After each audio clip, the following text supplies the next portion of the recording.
كنتم صادقین۔ اب ترجمے کی طرف چلتے ہیں۔ اور اگر تم ہو شک میں اس سے جو ہم نے اتارا اپنے بندے پر، تو لے آؤ ایک صورت اس جیسی اور بلا لو اپنے مددگاروں کو اللہ کے سوا اگر تم ہو سچے۔ ایک مرتبہ پھر، اور اگر تم ہو شک میں اس سے جو ہم نے اتارا اپنے بندے پر، تو لے آؤ ایک صورت اس جیسی اور بلا لو اپنے مددگاروں کو اللہ کے علاوہ اگر تم ہو سچے۔ تو اب ہم اس کے لفظی ترجمے کی طرف چلتے ہیں۔ وَإِن آپ پہلے پڑھ چکے ہیں، وَإِن اور اگر، كُنتم تم ہو، كُنتم تم ہو، فی میں اس سے پہلے ہم پڑھ چکے ہیں، ریب شک یہ بھی اس سے پہلے ہم پڑھ چکے ہیں، ذالک الکتاب لا ریب فی یعنی اس میں کوئی شک نہیں، تو ریب کا مطلب ہو گیا شک، فی ریبن شک میں، مما اس سے جو یہ بھی آپ کے لیے نیا نہیں ہے، مما اس سے جو نزلنا ہم نے اتارا، یہ نیا ہے، نزلنا ہم نے اتارا، علی عبدنا اپنے بندے پر، اب بندے کو کہتے ہیں، تو مما نزلنا اس سے جو ہم نے اتارا، علی عبدنا اپنے بندے پر، نزلنا اردو کے اندر بھی استعمال ہوتا ہے نازل کرنا، اور علی عبدنا عبد بندے کو کہتے ہیں، اردو کے اندر بھی استعمال ہوتا ہے، مستعمل ہے، نزلنا جو ہم نے اتارا، علی عبدنا اپنے بندے پر، تو اس کو دہراتے ہیں، نزلنا جو ہم نے اتارا، علی عبدنا اپنے بندے پر۔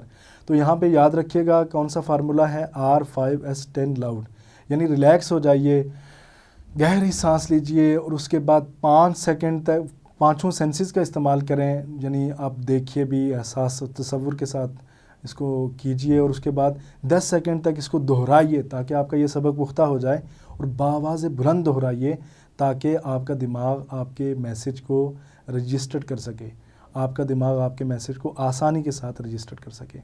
علی عبدنا اپنے بندے پر، نزلنا علی عبدنا، نزلنا علی عبدنا جو ہم نے اتارا اپنے بندے پر، فَأْتُو فا اس سے پہلے آپ پڑھ چکے ہیں، پس یا تو، فا پس یا تو، فَأْتُو تو لے آؤ، تو لے آؤ، فَأْتُو بھی تو لے آؤ، جیسے عطا بھی آیا ساتھ لایا، اس کے معنی ہوتے ہیں آیا ساتھ یعنی لایا، فَأْتُو بھی تو لے آؤ، بِسُورَةٍ ایک صورت، فَأْتُو تو لے آؤ، بِسُورَةٍ ایک صورت، فَأْتُو بِسُورَةٍ تو لے آؤ ایک صورت، من مثلہ اس جیسی، من سے مثلہ اردو کے اندر بھی استعمال کرتے ہیں مثال، من مثلہ اس جیسی، من مثلہ اس، مثلہ کا مطلب ہوتا ہے طرح اس کی، مثلہ طرح اس کی، لیکن یہاں پہ روانی میں ہوگا من مثلہ اس جیسی، ودعو اور بلا لو، دعوت دے دو اور بلا لو، اردو کے اندر بھی ہم استعمال کرتے ہیں دعا، دعوت، ودعو اور بلا لو،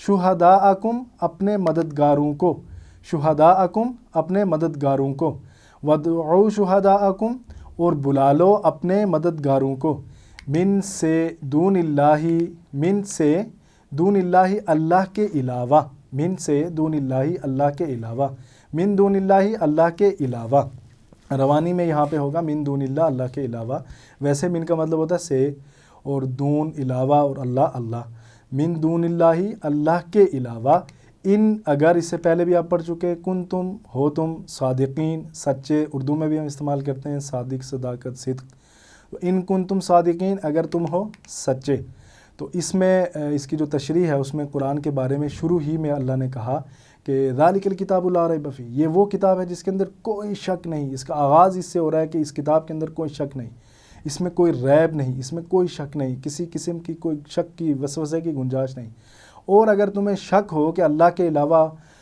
کوئی کسی اور کا کلام ہے، تو اپنے گواہوں کو اور اپنے مددگاروں کو سب کو بلا لو اور قرآن جیسی کوئی ایک صورت لے آؤ، اور یہ چیلنج اس وقت دیا گیا تھا، اور تب سے لے کے آج تک کسی نے بھی اس چیلنج کو پورا نہیں کیا، اور آج بھی یہ چیلنج ویسا کہ ویسا ہے کہ قرآن جیسی کوئی ایک صورت بھی نہیں بنا پایا کوئی۔ اور نزلنا علی عبدنا، دیکھیں پہلے قرآن کی اپنی سچائی یہاں پہ بیان کی جا رہی ہے، اور اس کے بعد یہ کہا جا رہا ہے کہ نزلنا علی عبدنا، اس سے یہ پتہ چلتا ہے کہ اللہ تعالیٰ نے حضرت محمد صلی اللہ علیہ وسلم پر جبریل علیہ السلام کے ذریعے قرآن کریم کو نازل کیا، اور اسی لیے آپ صلی اللہ علیہ وسلم ایک سچے نبی ہیں۔ اس سے پہلے کی آیات میں توحید کا ذکر ہوا تھا، اس سے پہلے کی آیات میں توحید کا ذکر کیا گیا تھا، اور یہاں پہ رسالت کا ذکر ہو رہا ہے۔ تو آپ یہ دیکھیں کہ اللہ تعالیٰ پہلے اپنی وحدانیت کا ذکر کرتے ہیں، اور اس کے بعد پھر رسالت کا ذکر کرتے ہیں، نبی مہربان صلی اللہ علیہ وسلم میرے آخری نبی ہیں، اور یہاں پہ بیان کیا گیا نزلنا علی عبدنا، جو ہم نے اتارا اپنے بندے پر، تو اپنائیت کا احساس بھی یہاں پہ دیا گیا کہ محمد صلی اللہ علیہ وسلم میری طرف سے ہیں اور وہ میرے بندے ہیں، تو میں نے اپنا جو کلام ہے ان کے اوپر نازل فرمایا۔ تو عبدنا سے اس سے یہ بھی سمجھا جا سکتا ہے کہ اللہ تعالیٰ کو نبی مہربان صلی اللہ علیہ وسلم سے کتنی زیادہ محبت ہے، کتنی زیادہ محبت ہے۔ اس پیغام یعنی قرآن کے بارے میں شک ہے تو اس جیسی کوئی ایک صورت لے کے آؤ، یہ چیلنج دیا گیا تھا، یہ قرآن کا چیلنج ہے۔ اور کوئی صورت کہا گیا، یہ نہیں کہا گیا کوئی خاص صورت لے کے آؤ، بلکہ یہ کہا گیا کوئی صورت لے کے آ جاؤ، کوئی سی بھی صورت لے کے آؤ، کوئی چھوٹی لے کے آ جاؤ، بڑی صورت لے کے آ جاؤ، لیکن آج تک اس چیلنج کو کوئی پورا نہیں کر سکا، اور یہ آج بھی یہ چیلنج موجود ہے۔ تو اللہ کے علاوہ اپنے تمام گواہوں کو بلا لو، اپنے تمام مددگاروں کو بلا لو، تمام فلسفیوں کو بلا لو، تمام ریسرچرز کو بلا لو، تمام غور و فکر کرنے والوں کو بلا لو، جن کو تم بلانا چاہتے ہو۔ اللہ تعالیٰ کی ذات یہ مخاطب ہو کے یہ کہہ رہی ہے، اس وقت جن لوگوں کو شک تھا کہ میرے علاوہ جن کو بھی بلانا چاہتے ہو، یہ چیلنج دیا گیا کہ جن کو بلانا چاہتے ہو، خواہ وہ تمہارے دوست ہوں، خواہ وہ اہل علم ہوں، خواہ وہ زبان کے جاننے والے ہوں، سب کو بلا لو، اور سب کو بلا کے اس جیسی کوئی ایک صورت لے کے آؤ، کہ خاص صورت نہیں، کوئی ایک صورت لے کے آ جاؤ، اور تعاون کرنے والوں کو بلا لو۔ تو تم اس دعوے میں کتنے سچے ہو؟ اگر قرآن میں شک ہے تو تم کسی کو بلا کے لے آؤ اور اس جیسی ایک صورت لے کے آؤ۔ تو قرآن ایک زندہ معجزہ ہے، قرآن آج بھی ایک زندہ معجزہ ہے، اور قرآن میں کئی سائنسی حقائق پیش کیے گئے ہیں جو حال ہی میں دریافت کیے گئے، اور قرآن کی تاریخی پیشن گوئیاں صحیح ثابت ہوئیں۔ دیکھیں، قرآن 1400 سال پہلے اللہ کے نبی صلی اللہ علیہ وسلم کے اوپر نازل ہوا، اور سائنس نے آج تحقیق کی، اور تحقیق کرنے کے بعد جو قرآن کے اندر پیشن گوئیاں ثابت ہوئی تھی، جو دی گئی تھی، ان کو صحیح ثابت کیا، سچ ثابت کیا۔ تو اس میں حیرت انگیز عددی معجزات بھی شامل ہیں۔ ایک تو سائنسی اس کے اندر حقائق شامل ہیں، اور اس کے بعد اس کے اندر حیرت انگیز عددی معجزات بھی شامل ہیں۔ قرآن ہر قسم کی عربی گرامر کی غلطیوں سے بھی پاک ہے، بلکہ آپ یوں سمجھیں کہ عربی گرامر میں یہ اتنی مضبوط کتاب ہے کہ سارے عربی قواعد اسی کو دیکھ کر ڈیزائن کیے گئے، اسی کو دیکھ کر بنائے گئے ہیں۔ اس بات کی گہرائی کو سمجھنا ہو تو اس بات پر غور کریں کہ عربی گرامر میں صرف زبر، زیر یا پیش کے فرق سے معنی میں بہت فرق آ جاتا ہے۔ بعض صورتوں میں عربی کے یہ قواعد اتنے باریک ہوتے ہیں کہ عرب کے بہت سارے پڑھے لکھے لوگ، یعنی جو اہل علم ہیں، اہل زبان ہیں، تو وہ لوگ بھی بات چیت میں گرامر کی غلطیاں کر دیتے ہیں، یعنی اتنی باریک چیزیں اس کے اندر شامل ہوتی ہیں۔ لیکن آپ دیکھیں کہ نبی مہربان صلی اللہ علیہ وسلم کے اوپر جب یہ قرآن کریم نازل فرمایا گیا تو اس وقت نہ آپ پڑھ سکتے تھے اور نہ ہی لکھ سکتے تھے، یعنی آپ کو مضمون تیار کر کے اسے دہرانے کا بالکل موقع نہیں تھا۔ تو آپ صلی اللہ علیہ وسلم ایک ایسے علاقے میں تھے کہ جو معاشی طور پہ، معاشرتی طور پہ ہر حوالے سے باقی خطے سے کٹا ہوا تھا۔ وہاں پہ کوئی بڑی درسگاہ موجود نہیں تھی، کوئی مدرسہ موجود نہیں تھا، کوئی یونیورسٹی موجود نہیں تھی، کوئی اسکول موجود نہیں تھا، تو آپ نے اس سے پہلے نہیں پڑھا ہوا تھا، اور الا یہ کہ جو ان کی طرف وحی کی گئی اسی وحی کو آپ نے آگے پہنچایا۔ لیکن آپ دیکھیں کہ عربی گرامر کی جو چیزیں ہیں وہ کتنے اسلوب کے ساتھ اور کس ترتیب کے ساتھ اللہ کے نبی صلی اللہ علیہ وسلم نے بیان کی۔ ہمیں اگر بولنا ہو تو کسی موضوع پر بھی 1 منٹ بغیر رکے کیے بغیر ہم بات نہیں کر سکتے، لیکن کسی عنوان پر کچھ لکھنا ہو تو تب بھی ہم بار بار اصلاح کرتے ہیں، ایک بار لکھتے ہیں، ڈرافٹ لکھتے ہیں، پھر اس کی اصلاح کرتے ہیں، پھر اصلاح کرتے ہیں۔ جبکہ قرآن مجید کا حال یہ ہے کہ بعض وقت قرآن کی کوئی ایک صورت یا کئی صفحات پر مشتمل آیات ایک ہی بار میں نازل ہوئی ہیں، کوئی ایک بڑی صورت یا کئی صفحات میں مشتمل آیات ایک ہی وقت میں نازل ہوئی ہیں، اور نبی مہربان صلی اللہ علیہ وسلم نے ان کو ایز اٹ از بیان کیا ہے۔ قرآن ہمیں زندگی کا مکمل نظام سکھاتا ہے، جس میں عبادت ہے، حقوق ہیں، قوانین ہیں، معیشت ہے، معاشرت ہے، سارے کے سارے شعبہ ہے زندگی سے متعلق جو اصول ہیں، جو جامع اصول ہیں، وہ قرآن ہمیں سکھاتا ہے۔ تو یہ پورے ایک نظام کی طرف ہمیں دعوت دیتا ہے۔ پھر آپ قرآن کی تلاوت کرتے ہیں تو آپ کو بہت گہرائی میں لے کر جاتا ہے، اور انسانی وجود کے ہر پہلو پر روشنی ڈالتا ہے۔ انسان کی پیدائش سے لے کے انسان جو اپنی زندگی بسر کر رہا ہے، ہر حوالے سے، ہر پہلو پہ اس کی رہنمائی بھی کرتا ہے، اور اس میں گہرائی میں لے کے جاتا ہے۔ دل و دماغ، احساسات و جذبات وغیرہ سب کو یہ اپیل کرتا ہے۔ یہ ایسا کلام ہے۔ 23 سال کی مدت تک قرآن حکیم نازل ہوتا رہا، مگر اس سے بھی کہیں بھی کوئی تضاد نہیں ہے۔ یعنی 23 سال کی مدت تک، دیکھیں ایک لمبا عرصہ ہے، 23 سال تک قرآن کریم نازل ہوتا رہا، مگر اس میں کوئی کسی قسم کا کوئی چھوٹا سا بھی تضاد نہیں ہے، اور یہی ایک مذہبی کتاب ہے جو تقریباً 1400 سال سے اپنی اصلی حالت میں موجود ہے۔ یہ ایک واحد ایسی مذہبی کتاب ہے جو 1400 سال گزرنے کے بعد بھی اپنی اصلی حالت میں موجود ہے۔ یہ وہ واحد کتاب ہے جس کی کروڑوں لوگ روزانہ تلاوت کرتے ہیں اور لاکھوں لوگ اس کو زبانی یاد کرتے ہیں اور اس سے پہلے یاد کر چکے ہیں۔ تو اگر آپ سمجھ کر قرآن کی تلاوت کریں گے تو کیا ہوگا؟ جس انسان نے اس پر سب سے پہلے عمل کیا یعنی حضرت محمد صلی اللہ علیہ وسلم، وہ تمام مذہبی شخصیات میں سب سے زیادہ کامیاب انسان بن گئے۔ یہ بات مسلمانوں نے نہیں بلکہ غیر مسلموں کے علمی اداروں نے کہی ہے، اور ان کے جو تھنک ٹینکس ہیں انہوں نے کہا۔ مثلاً انسائکلوپیڈیا میں یہ بات کہی گئی ہے، اور پھر جو آپ یہ دیکھیں کہ دی ہنڈریڈز جو لکھی گئی اس میں سب سے پہلے نبی مہربان صلی اللہ علیہ وسلم کو لیا گیا، اور ان کو کامیاب لیڈر کون قرار دے رہا ہے؟ مسلمان نہیں بلکہ غیر مسلم، جن کا اسلام کے ساتھ کوئی واسطہ نہیں ہے، وہ آپ صلی اللہ علیہ وسلم کو کامیاب انسان کے طور پہ دی ہنڈریڈز میں سب سے پہلے لے کے آ جاتے ہیں۔ اور جن لوگوں نے اس پر عمل کیا وہ 50 سال کے اندر اندر ساری دنیا کے قائدین بن گئے، اور تقریباً 1000 سال تک ان کی قیادت باقی رہی۔ آپ یہ دیکھیں کہ عرب کے اس صحرا کے اندر جہاں پہ کوئی درسگاہ موجود نہیں تھی، کوئی لرننگ کا اور میکنزم، کوئی یونیورسٹی، کالج، مدرسہ کچھ موجود نہیں تھا، لیکن وہاں کے سادہ لوگوں کو جب یہ پیغام دیا گیا تو اس کی حقانیت کو آپ اس بات سے تعبیر کر سکتے ہیں کہ ان لوگوں نے جب اس کے اوپر عمل کیا تو انہوں نے دنیا کے بڑے بڑے خطوں کے اوپر 1000 سال تک حکومت کی اور ان کی قیادت باقی رہی۔ آج بھی کامیابی کی سب سے بہترین کتاب اگر کوئی الہامی کتاب موجود ہے تو وہ قرآن حکیم ہے، اور یہ دنیا کی بھی اور آخرت کی بھی، یعنی دنیا کی بھلائی بھی اس کے اندر پوشیدہ ہے اور آخرت کی بھلائی بھی اس کے اندر پوشیدہ ہے۔ تو قرآن نہ صرف آپ کو اچھے کام کے لیے ابھارتا ہے بلکہ وہ آپ میں ہمت اور حوصلہ پیدا کرتا ہے، اور آپ میں امیدوں کو جگاتا ہے، اور آپ کو اچھے اخلاق، صحیح سمجھ اور روحانیت کی بلندیوں تک لے کے جاتا ہے۔ یہ وہ واحد کتاب ہے جو آپ کو اچھے اخلاق کے ساتھ ساتھ، صحیح سمجھ کے ساتھ ساتھ روحانیت کی بلندیوں تک بھی لے کے جاتا ہے۔ یہ آپ کے دل کی غذا بھی ہے، یہ آپ کے روح کی غذا بھی ہے، یہ آپ کے دماغ کی غذا بھی ہے۔ یہ ایسا کلام ہے۔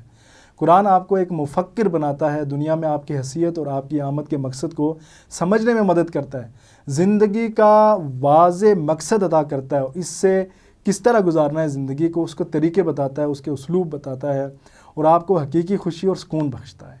قرآن حکیم کے اندر اللہ تعالیٰ نے تسکین دی ہے کہ جب آپ اس کے اندر کھو جاتے ہیں، اس کے اندر گم ہو جاتے ہیں، اس کے اوپر تدبر کرتے ہیں، غور و فکر کرتے ہیں، تو آپ اللہ کا قرب حاصل کرتے ہیں اور آپ کو تسکین ملتی ہے۔ قرآن سب سے بہترین کتاب ہے، اور سب سے حیرت انگیز بات یہ ہے کہ جس نبی پر قرآن حکیم نازل ہوا وہ نہ اسے لکھنا جانتے تھے اور نہ اسے پڑھنا جانتے تھے۔ جس مقام پر آپ کی پرورش ہوئی وہ اقتصادی یا سیاسی طور پر دیگر علاقوں سے کٹا ہوا تھا، اور تعلیمی طور پر بھی کافی پسماندہ تھا، اور وہاں نہ تعلیم کا کوئی ابتدائی نظام موجود تھا، نہ ہی کوئی کالج تھا، نہ کوئی یونیورسٹی تھی۔ میں اگین اس کو دہرا رہا ہوں، اس لیے یہ آپ کی لکھی ہوئی کتاب نہیں ہے بلکہ صرف اور صرف اللہ کی نازل کی گئی کتاب ہے۔ تو اب اس کا جو ترجمہ ہے وہ آپ دیکھ سکتے ہیں، اس آیت کا ترجمہ آپ یہاں پہ دیکھ سکتے ہیں، یہاں پاس کر کے۔ تو الحمدللہ ہم اسباق، دعا اور پلان کی طرف چلتے ہیں۔ تو اسباق اس کے اندر کیا ہیں؟ قرآن کا چیلنج ہے جو سب سے بڑا سبق ہے، اور وہ اس طرح سے ہے کہ کوئی ایک صورت لاؤ، اگر تم چاہو اس کے لیے تمام مددگاروں کو، تمام تحقیق کرنے والوں کو، تمام فلسفیوں کو، تمام اہل علم کو، تمام اہل دانش کو، لغت کے ماہرین کو، جن کو بھی اللہ کے علاوہ بلا سکتے ہو، سب کو بلاؤ، سب کو بلاؤ، اور قرآن کی جیسی کوئی ایک صورت، یہ نہیں کہا کوئی خاص صورت، بلکہ کوئی ایک صورت لے کے آ جاؤ۔ اور پھر دوسرا سبق کیا ہے کہ نبوت کا ثبوت دیا گیا ہے، نزلنا علی عبدنا، یعنی اللہ نے فرمایا کہ یہ قرآن ہم نے ہمارے بندے یعنی محمد صلی اللہ علیہ وآلہ وسلم پر نازل کیا، ہمارے بندے محمد صلی اللہ علیہ وسلم پر نازل کیا۔ تو اس میں نبی صلی اللہ علیہ وسلم سے اللہ تعالیٰ کی محبت کا اظہار بھی ہے۔ تو اس کی روشنی میں ہم پہلے تصور اور احساس کے ساتھ ان کی تلاوت کے بعد ہم دعا کریں گے اللہ تعالیٰ سے کہ اللہ قرآن کے تعلق سے میرے ایمان میں اضافہ فرما کہ یہ آپ ہی کی طرف سے ہے، اور اس میں کوئی شک نہیں ہے۔ آپ زندگی کو قرآن کی روشنی میں گزارنے میں اللہ تعالیٰ سے یہ دعا کریں گے کہ زندگی کو قرآن کی روشنی میں گزارنے میں میری مدد فرما۔ پھر اس کی روشنی میں احتساب کرنا ہے کہ میرا گزرا جو ماضی ہے، میری جو زندگی کے ایام گزرے ہیں تو وہ کیسے رہیں؟ کیا میں قرآن کے اوپر غور و فکر کر سکا ہوں؟ کیا میں اس کی گہرائیوں میں اتر سکا ہوں؟ تو اس کی روشنی میں آپ نے احتساب کرنا ہے اپنا، اور اس کے بعد آپ نے اپنا پلان بنانا ہے۔ مثلاً انشاءاللہ میں اللہ تعالیٰ کے اس پیغام کو دوسروں تک پہنچاؤں گا، اور پھر اس کی روشنی میں آپ نے تبلیغ کرنی ہے۔ تو اب ہم بڑھتے ہیں اسماء اور افعال کی طرف جو ان آیات کے اندر استعمال ہوئے ہیں۔ تو کون کون سے اسماء اور کون کون سے افعال استعمال ہوئے ہیں، تو یہاں پہ ویڈیو کو پاز کیجئے، اور پاز کرنے کے بعد آپ دیکھیں کہ کون کون سے اسماء استعمال ہوئے ہیں۔ تو پہلا اسم ہمارے پاس آتا ہے اعلیٰ عبدینہ سے۔ عبد کہتے ہیں ایک بندے کو، اور عباد جمع ہے اس کی۔ عبد ایک بندہ اور عباد جمع۔ دوسرا ہے بصورتن سے، صورت اور سور اس کی جمع ہے، صورت اور سور اس کی جمع ہے، صورت واحد ہے اور سور اس کی جمع ہے۔ پھر اس کے بعد ہے شہداءکم سے، شہیدن ایک ہے اس کو، اور شہداء بہت سارے گواہ، شہداء بہت سارے، شہید شہداء۔ تو اس کے بعد ہے آخری صادقین۔ صادقین صادق اردو کے اندر بھی ہم استعمال کرتے ہیں سچا، اور اس کی جمع ہے صادقون، صادقین۔ تو عبد عباد، صورت سور، شہید شہداء، اور صادق صادقون صادقین۔ تو اب ہم افعال کی طرف چلتے ہیں۔ آپ کو یاد دلاتا چلوں کہ ہم یہاں پہ 3 حروف والے صحت مند افعال، یعنی جو فتح، نصر، ضرب، سمع کے پیٹرن کے اوپر آئے ہیں، ان کو لے کے چل رہے ہیں۔ تو ہم دیکھتے ہیں فعل کون کون سے یہاں پہ استعمال ہوئے ہیں۔ تو فعل استعمال ہوا صادقین، تو صادقین اس کا اشارہ یہ ہے صادقین۔ تو آپ میرے ساتھ اس کی تینوں چابیاں دہرائیں گے۔ صدقہ، یصدق، اصدق، ماضی، مضارع اور امر۔ صدقہ، یصدق، اصدق، صادق، مصدوق، صدق، صادق، مصدوق، صدق۔ اب ہم لیں گے افعال، یہاں سے ہم اس سبق سے جو کمزور افعال سبق میں آئیں گے ان کو بھی شامل کریں گے، ان کی پریکٹس بھی شامل کریں گے۔ تو ہم کمزور افعال جو وہبہ، وعدہ، قالا، کانا، جو اس سے پہلے آپ پڑھ چکے ہیں، اس کے پیٹرن کے اوپر آنے والے کمزور افعال ہیں، ان کو لیں گے۔ تو پہلا ہمارے پاس آیا ہے کانا۔ کانا اس سے پہلے بھی آپ پڑھ چکے ہیں۔ کانا یکون کن، کائن ڈیش کون، کائن ڈیش کون، کانا یکون کن، کائن ڈیش کون۔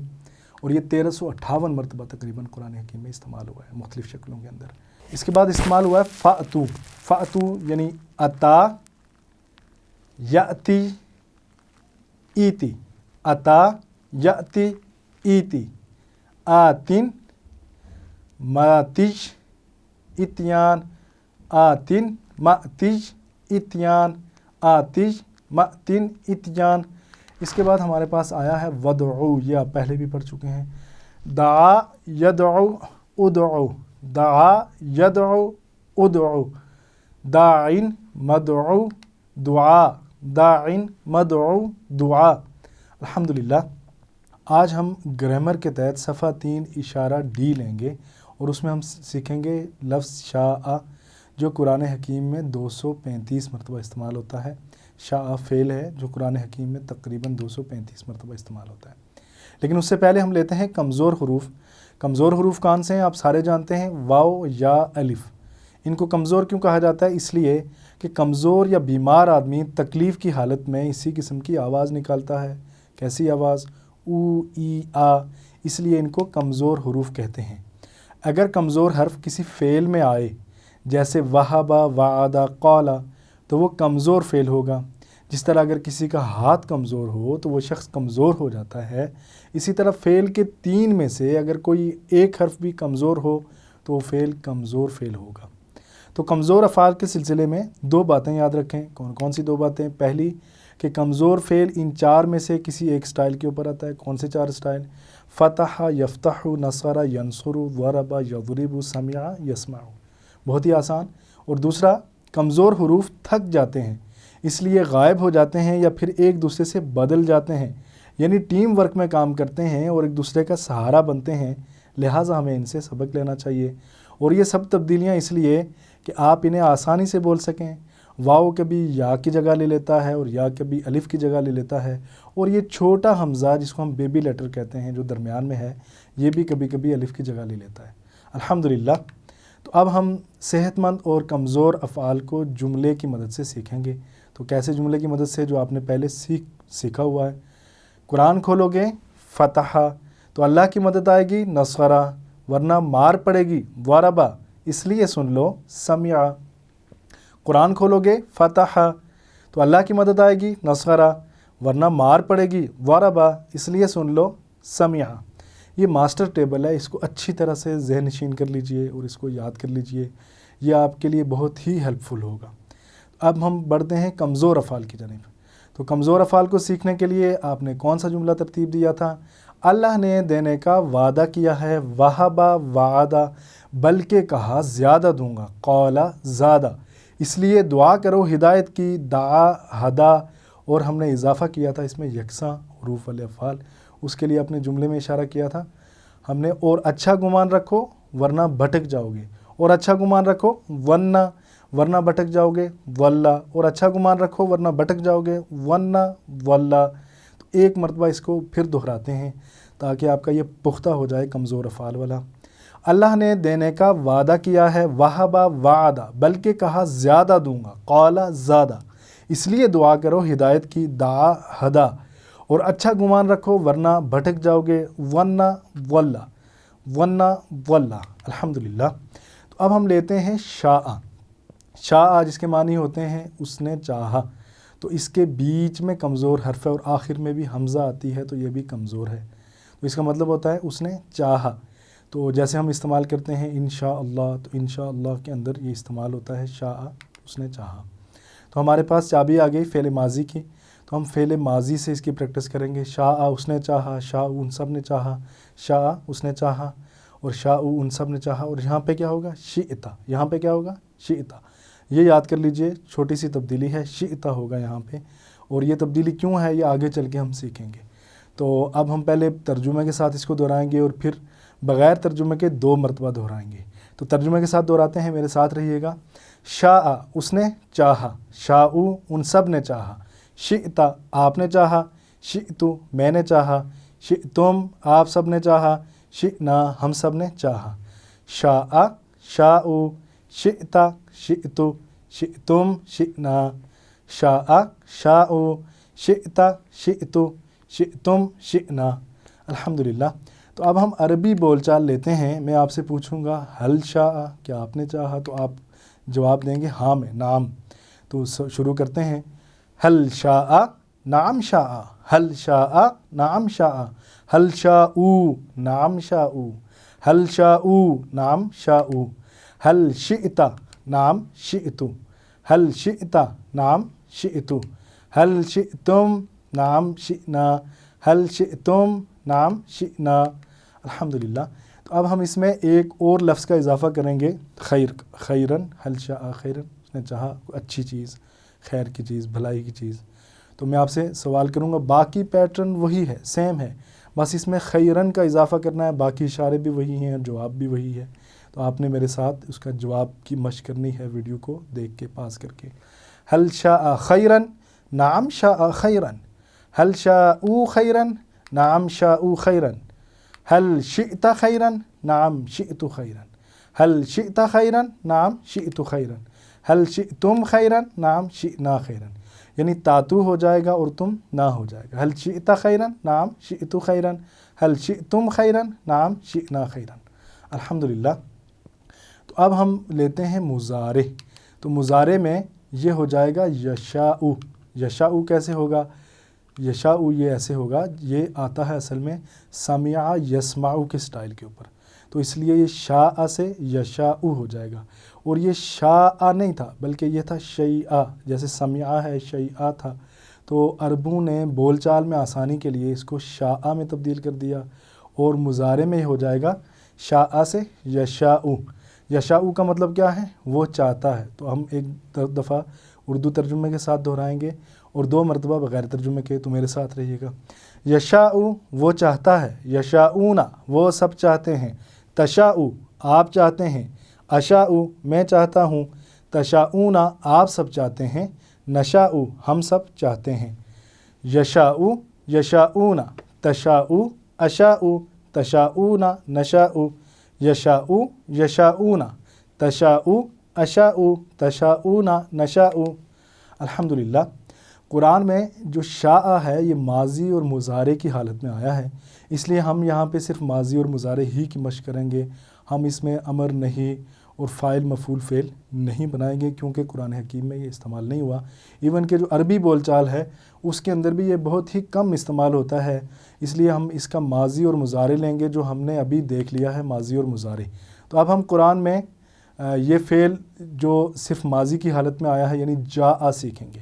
جاء بھی اسی کے پیٹرن کے اوپر ہے، جاء وہ آیا، یا جاء بھی وہ ساتھ آیا وہ لایا، وہ ساتھ آیا وہ لایا، جیسے ہے اذا جاء نصر اللہ والفتح، آپ نے پچھلے کورس کے اندر پڑھا تھا یہ۔ تو یہ صرف ماضی کی حالت میں آیا ہے، تو یہاں ہم ماضی ہی کی پریکٹس کریں گے انشاءاللہ۔ تو جاء وہ آیا، تو ہمارے پاس چابی آ گئی ہے ماضی کی۔ اب ہم اس کو دہرائیں گے، پہلے اردو ترجمے کے ساتھ اور پھر دو مرتبہ بغیر ترجمے کے۔ جاء وہ آیا، تو ہم یہاں پہ کہہ دیں گے وہ پاس آیا، تاکہ تھوڑا بولنے میں سہولت ہو۔ جاء وہ پاس آیا، جاؤ وہ پاس آئے، جئتا آپ پاس آئے، جئتو میں پاس آیا، جئتم آپ سب پاس آئے، جئنا ہم سب پاس آئے۔ اور ہوا جاء ہیا جاءت، جاءت یعنی وہ پاس آئی، وہ عورت پاس آئی، جاءت وہ پاس آئی۔ تو ایک مرتبہ ہم 2 مرتبہ بلکہ بغیر ترجمے کے دہرائیں گے۔ جاء جاؤ، جئتا جئتو، جئتم جئنا، جاءت جاء جاؤ، جئتا جئتو، جئتم جئنا، جاءت۔ الحمدللہ۔ تو اب ہم اسی کے ساتھ اپنے سبق کو ختم کرتے ہیں۔ تو آپ سے یہ گزارش ہے کہ ظاہر آپ ویڈیو سے لرن کر رہے ہیں، تو جہاں پہ بھی ویڈیو میں پریکٹس کروں وہاں پہ آپ ویڈیو کو پاز کیجئے اور بار بار دہرائیے، اشاروں کی مشق کیجئے، اور ماضی مضارع امر نہیں اس کو سمجھیے اور سمجھ کر پریکٹس کیجئے۔ اور قرآن پاٹ ہو تو معانی کو پکڑ کے رکھیے، اشارات کو یاد کیجئے، اور جہاں جہاں بھی پریکٹس کے لیے روکا جائے یا جہاں جہاں میں پریکٹس کروں تو وہاں ویڈیو کو پاز کر کے اس کو دہرائیے۔ اور اگر آپ ایک سے زائد لوگ سیکھ رہے ہیں تو آپ ایک دوسرے کو پریکٹس کر کے دکھائیے تاکہ آپ کا سبق پختہ ہو۔ اللہ تعالیٰ سے یہ دعا ہے کہ اللہ ہمیں قرآن پڑھنے، سمجھنے، غور کرنے، عمل کرنے اور پھیلانے کی توفیق عطا فرما۔ سبحانک اللہم و بحمدک، نشہد ان لا الہ الا انت، نستغفرک و نتوب الیک۔ جزاکم اللہ خیر۔